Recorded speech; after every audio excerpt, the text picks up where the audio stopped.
رہتے ہیں؟ فرمایا لاہو ما فی السماوات و ما فی الارض، یہ نہ زمین پہ ہوتے ہیں نہ آسمان پہ رہتے ہیں۔ میرے مالک یہ کہاں ہوتے ہیں؟ فرمایا ومان عندہ، یہ میری اندیت میں رہتے ہیں۔ اب خدا کہتا ہے کہ کچھ ایسے ہیں جو نہ زمین پہ ہیں نہ آسمان پہ ہیں، یہ میری اندیت میں ہے۔ علم الکلام کہتا ہے کہ کسی بھی چیز کی قربت کو دیکھنے کے لیے اس کے 4 درجے ہیں جس سے پتہ چل سکتا ہے کہ وہ چیز کتنی قریب ہے۔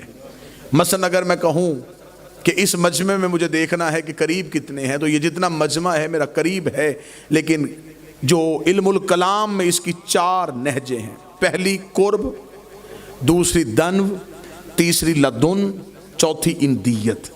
یا چیزیں قرب میں ہوتی ہیں، یا کوئی چیز دن میں ہوتی ہے، یا لدن میں ہوتی ہے، یا اندیت میں ہوتی ہے۔ میں نے احباب مجھے سن رہے ہیں، آپ میرا قریب ہیں، لیکن قرب کون ہے؟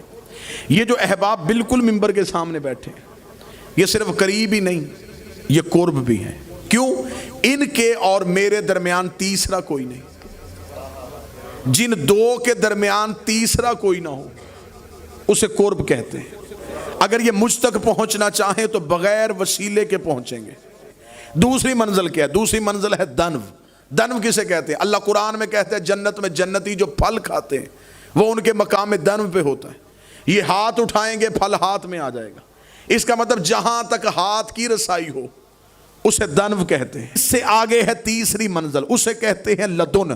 لدن کیا ہے؟ میں نے قرب سمجھا دیا، یہ مجمع میرا قرب، یہ مائک جو ہے یہ میرا قرب بھی ہے میرا دنو بھی ہے۔ اس سے اگلی قربت کی منزل ہے لدن۔ لدن کیا؟ یہ جو میرے بدن پہ لباس ہے، یہ میرا قرب بھی ہے، دنو بھی ہے، لدن بھی ہے۔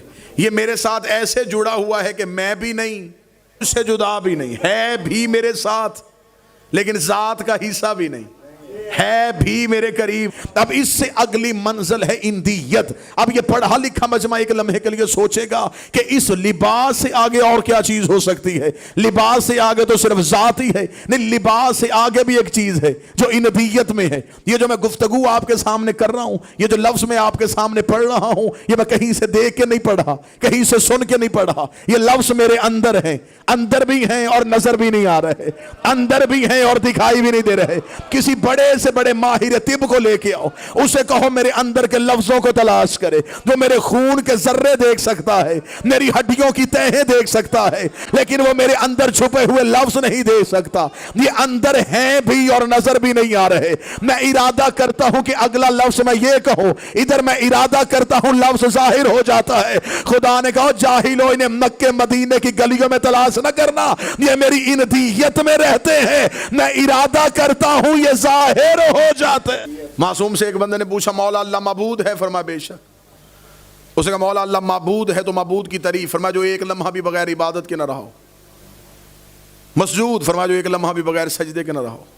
اس نے کہا جب تک اس کی آپ مخلوق اول ہیں، جب تک آپ نے سجدہ نہیں کیا تب تک اسے سجدہ کس نے کیا تھا؟ معصوم فرماتے نحن مشیت اللہ، ہم اللہ کا ارادہ ہیں۔